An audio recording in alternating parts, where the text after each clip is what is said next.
tata o. Ẹ ta wọ̀ má lọ tata jù má lọ tata. Tata ni mò ń sọ o. Ẹ fàyè sílẹ̀. Allow Igbonuko to ta 2026 Ìṣẹ̀ṣe Day. I think it's getting a memorable one.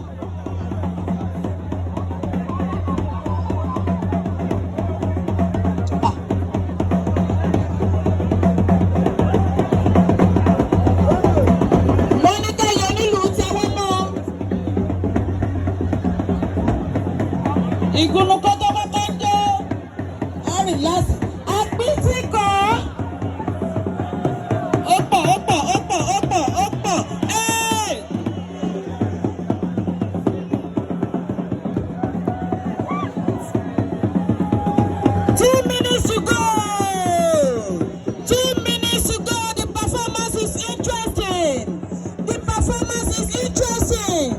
The performance is interesting.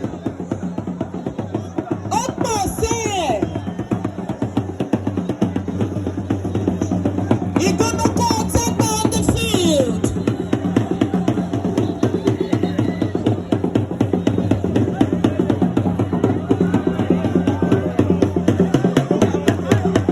Happy celebration Ìṣẹ̀ṣe 2026. I'm sure we're enjoying it. They captured the moment. Igbonuko máa wọ́n kànáà bí o. Igbonuko máa wọ́n kànáà bí o. Dr. Fashola. Ìwé ti stick ìgbókè o. Ìwé ti stick ìgbókè o.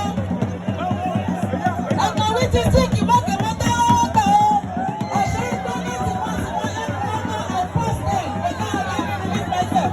Ẹ̀kọ́ ọ̀la Olúfúnmiláyọ̀ Adéwùmí Ọlọ́ọ̀ṣọ́. Ọmọ bàbá bàbá ti di Àjíbádé ọba. Thank you so much, sir. Thank you so much. Olúwo tìlú Ọ̀tà.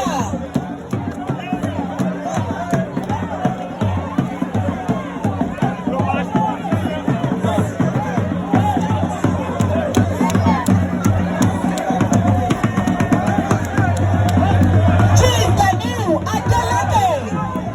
Dàda ọba Nípasúrí. Olúwo òjijì Òṣùpá Ọ̀tà ẹkú ìkàlẹ̀. Olóyè